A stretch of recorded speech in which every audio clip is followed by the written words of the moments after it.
दोस्तों कुछ दिनों पहले मुझे कुछ यूजर से बहुत सारे ऐसे कमेंट आए थे जिसमें कहा जा रहा था कि मैं सर एसआईपी से मुझे डर लगता है, कहीं वो पैसे लेकर भाग गई तो। जिस फंड में हम एसआईपी कर रहे हैं, जिस कंपनी में हम कर रहे हैं, अगर वो कंपनी ही भाग गया तो मेरे पैसों का क्या होगा। ठीक है, इसीलिए मैं बैंक में एफडी करता हूँ, आरडी करता हूँ, पोस्ट ऑफिस की स्कीम में इन्वेस्ट कर देता हूँ, एलआईसी में इन्वेस्ट कर देता हूँ, लेकिन मैं एसआईपी में इन्वेस्ट नहीं करूंगा। यहां पे क्या गारंटी है कि मेरा पैसा बचा रहेगा। ठीक है, तो आज हम आपको ये बताने वाले हैं कि क्या ये सही बात है या नहीं। क्या एसआईपी में पैसा लेके भाग सकता है कोई कंपनी, और क्या कोई जिस म्यूचुअल फंड में हम इन्वेस्ट कर रहे हैं क्या वो म्यूचुअल फंड भाग सकता है क्या। और ये जो बैंक में, पोस्ट ऑफिस में एफडी, आरडी, पीपीएफ, एलआईसी, जो इस टाइप की स्कीम है, ये सब में इन्वेस्ट करना सही है या एसआईपी में इन्वेस्ट करना सही है, इस सब के ऊपर हम बात करेंगे। सबसे पहले हम आप बात करते हैं, चलिए देखिए, भागने का जो बात है वो उसके ऊपर तो हम बात करेंगे ही करेंगे।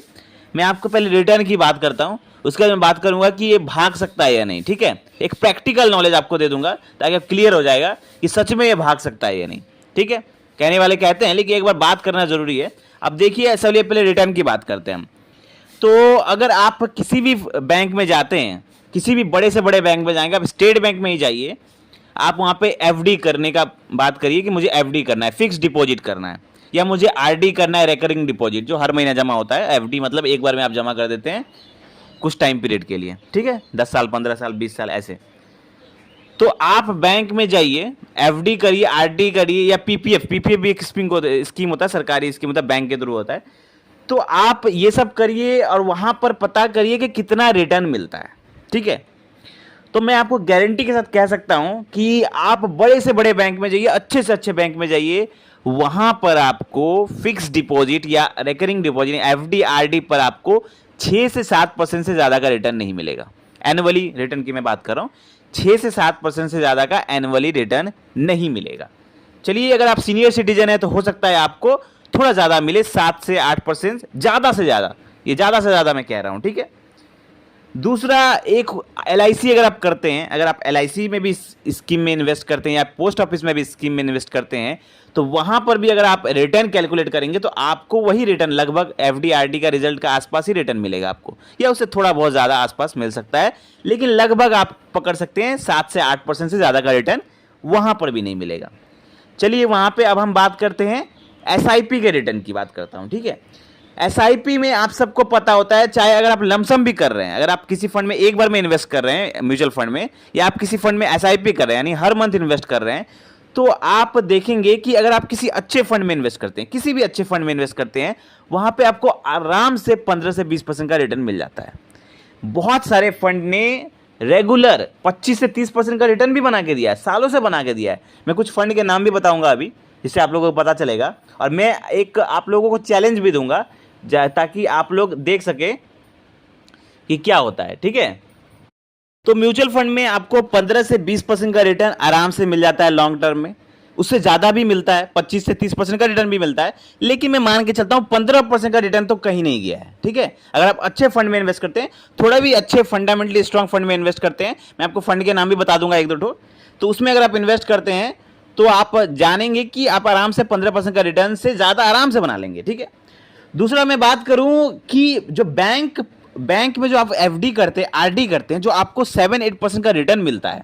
ठीक है, 6-7% का रिटर्न या 7-8% का रिटर्न मिलता है, वो एक्चुअली मिलता कहाँ है? क्या आप बैंक में पैसा जमा करेंगे तो बैंक वाला आपको फ्री में क्या रिटर्न बना के देगा? बैंक वाला कैसे रिटर्न बनाता है, कैसे आपको पैसा बना कर देता है? तो इसके पीछे जो लोग बैंक में काम करते होंगे या जिन्हें बैंक का फाइनेंशियल मैनेजमेंट का पता होगा, उन लोगों को पता होगा कि बैंक क्या करती है। जब आप बैंक में एफडी करते हैं, आरडी करते हैं, जब आप पैसा वहां जमा करते हैं, तो उन पैसों को बैंक क्या करती है?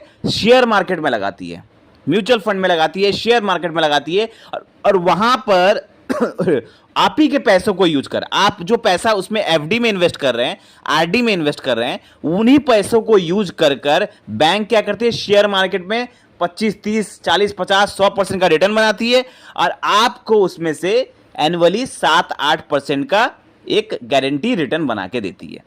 तो बैंक वाले भी क्या करते हैं? आपके पैसों को, आप ही के पैसों को इन्वेस्ट करते हैं शेयर मार्केट में, और शेयर मार्केट्स में रिटर्न बनाकर वो आपको फिक्स डिपॉजिट के रिटर्न के रूप में 6-7% का रिटर्न आपको बना कर देते हैं। तो बैंक वाले भी देखिए वही तरीका अपना रहे हैं, तो क्यों ना आप ही डायरेक्टली म्यूचुअल फंड में इन्वेस्ट, अगर आप शेयर मार्केट देखिए, शेयर मार्केट थोड़ा बहुत रिस्की ज़्यादा होता है, तो आप अगर म्यूचुअल फंड में इन्वेस्ट करते हैं तो वहां पर रिस्क शेयर मार्केट से कहीं ज़्यादा कम होता है, बहुत कम होता है as compare to share market. तो अगर आप म्यूचुअल फंड में इन्वेस्ट करते हैं तो आप क्यों 6-7% रिटर्न के लिए आप पैसा इन्वेस्ट करेंगे बैंक में? आप अगर म्यूचुअल फंड में इन्वेस्ट करते हैं तो आपको आराम से 15-20% का रिटर्न मिल जाता है।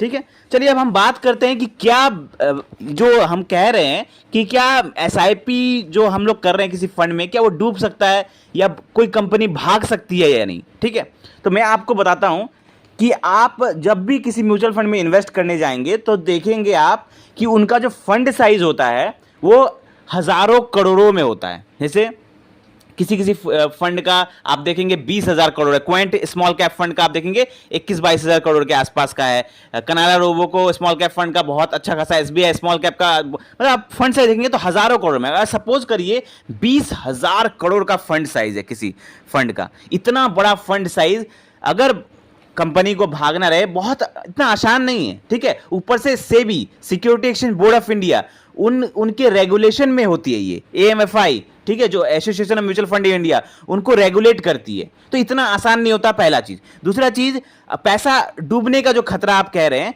वो देखिए, अगर आप किसी म्यूचुअल फंड में इन्वेस्ट करते हैं तो आप उसकी होल्डिंग्स जब चेक करेंगे, होल्डिंग्स का मतलब होता है कि उस म्यूचुअल फंड का जो फंड मैनेजर है उसने आपके जो 20,000 रुपए, करोड़ रुपए उसमें इन्वेस्ट हुआ है एसआईपी के माध्यम से या लमसम के माध्यम से, उन पैसों को वो कौन कौन से शेयर मार्केट में लगा रहा है। म्यूचुअल फंड वाला भी पैसा शेयर मार्केट में ही लगाता है और शेयर मार्केट से रिटर्न बना के आपको देता है। ठीक है, तो जब आप देखेंगे तो देखेंगे कि कितना रिटर्न, कितने फंड में इन्वेस्ट किया। तो आप अगर नॉर्मली देखेंगे तो 50 से 100 कंपनीज में इन्वेस्ट किया जाता है। तो आपका जो पैसा रहता है, फंड मैनेजर 50 से 100 कंपनीज में इन्वेस्ट करता है। तो बताइए 100 कंपनीज में इन्वेस्ट कर रहा है फंड मैनेजर, तो अगर शेयर मार्केट में इन्वेस्ट कर रहा है तो अगर 100 का 100 कंपनी तो नहीं डूबेगा। मार्केट अगर कोई करेक्शन भी लेता है या मार्केट डाउन भी जाता है तो सारा का सारा कंपनी एक साथ तो नहीं जाएगा नीचे। ठीक है, और अगर कोई कंपनी दिवालिया घोषित होता है तो अगर 100 कंपनीज में इन्वेस्ट किया है, चलिए 70 कंपनीज में इन्वेस्ट किया है, तो 70 में से हो सकता है कि 10 कंपनी डूबे, सारा का सारा 70 कंपनी तो नहीं डूबेगा। और फंड मैनेजर कोई इतना बकलोल आदमी तो नहीं है कि ऐसे ही किसी कंपनी में इन्वेस्ट कर देगा। वो लोग बहुत ज्यादा क्वालिफाइड होते हैं, बहुत ज्यादा सालों का एक्सपीरियंस लेके कोई फंड मैनेजर बना रहता है। इतना आसान नहीं होता किसी इतने बड़े फंड हाउस का फंड मैनेजर बनना। तो लोग काफी ज्यादा क्वालिफाइड होते हैं, वेल एजुकेटेड होते हैं, फाइनेंस का नॉलेज होता है उन्हें। तो वो लोग क्या करते हैं, बहुत सोच समझ के कंपनीज को चूज करते हैं। तो वो लोग ऐसा कंपनी तो चूज नहीं करेंगे ना, वो लोग काफी ज्यादा, उनका एक रिसर्च टीम होता है प्रॉपर, और काफी ज्यादा वेल क्वालिफाइड लोग होते हैं वो लोग। तो लोग सोच समझ के कंपनी चूज करते हैं। तो चलिए उसमें से अगर 70 कंपनीज में इन्वेस्ट कर रहा है तो मानते हैं कि 8-10 कंपनी डूब जाए, लेकिन सारा का सारा कंपनी तो नहीं डूबेगा। कोई कंपनी हो सकता है डूब जाए, कोई कंपनी अच्छा रिटर्न दे, कोई कंपनी बहुत अच्छा रिटर्न दे, और उसी सब मिला के आपको एक एवरेज रिटर्न निकल के आता है। आप कितने भी, अगर कोई भी अच्छे म्यूचुअल फंड को देखेंगे ना, आप देखेंगे 15 से 20% का रिटर्न कहीं भी नहीं गया है। ठीक है, चलिए अब हम आपको 2-3 फंड के नाम बताते हैं। अगर सपोज करिए आप कनाडा रोबो को स्मॉल कैप फंड हो गया, एक हो गया क्वांट स्मॉल कैप फंड, एक हो गया आपका Nippon India small cap fund. आप इन सब फंड में अगर इन्वेस्ट करते हैं, अगर आप स्मॉल कैप में इन्वेस्ट करते हैं लॉन्ग टर्म के लिए, आपका कहीं से भी 15-20% का रिटर्न कहीं नहीं गया है। आप आराम से पैसा बना सकते हैं। अगर मैं आपको एक कैलकुलेशन दिखाता हूं, अगर सपोज करिए 15,000 रुपए अगर इन्वेस्ट करते हैं, अगर कोई 15,000 रुपए पर मंथ एसआईपी करता है इन तीनों फंड्स में जो मैंने बताया आपको, 5-5 हज़ार का एसआईपी कर दिया तीनों फंड में, तो अगर 15 साल इन्वेस्टमेंट करता है 15,000 रुपए की एसआईपी, तो आराम से वो 1 करोड़ रुपए बना लेगा 15 सालों में। ठीक है, 15 सालों में वो 1 करोड़ रुपए बना लेगा, आराम से बना लेगा। अगर उसको 15% का रिटर्न भी मिलता है तो हो सकता है उससे ज़्यादा ही मिले, क्योंकि मैंने जिन फंड्स के नाम लिए वो 20% से ऊपर का ही रिटर्न दे रहे हैं। चलिए मान के चलता है 15% का रिटर्न ही दे, तो 15% का रिटर्न भी देगा ना, तो भी आपका 15 सालों में आराम से 1 करोड़ रुपया बन जाएगा। वहीं पर हम आपको बताते हैं, आप जाके बैंक में पता करिए, पूछिए कि क्या मैं 15,000 का यहाँ पर आरडी करता हूँ, रिकरिंग डिपॉजिट, तो क्या मेरा 15 साल में मेरे को 15,000 रुपए से मेरे का क्या 1 करोड़ रुपया बन जाएगा? जाके किसी भी बैंक में पूछ लीजिए, आप स्टेट बैंक में पूछ लीजिए, किसी भी बैंक में जाके पूछ लीजिए क्या बन सकता है, वो आपको सीधा सीधा नाम मना कर देंगे।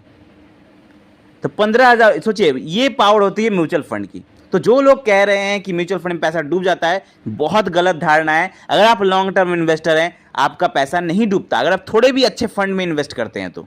हाँ, अगर आप बिल्कुल ही बेकार फंड में इन्वेस्ट कर देंगे बिना सोचे समझे, बिना जानकारी लिए, तो बात अलग है।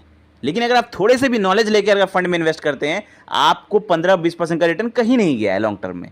तो आई होप मैं जो समझाना चाहता हूं आप लोगों को समझ में आया होगा, और आप लोगों का अगर किसी का भी अगर थिंकिंग बदलने में थोड़ा सा भी सहायता हो तो मैं बहुत खुश हूँगा। और मैं चाहता हूं आप लोग भी म्यूचुअल फंड में इन्वेस्ट करें, ताकि आप लोग भी लॉन्ग टर्म में बड़ा पैसा बना पाएं। मिलते हैं कल एक नए फाइनेंशियल वीडियो के साथ। थैंक यू, धन्यवाद।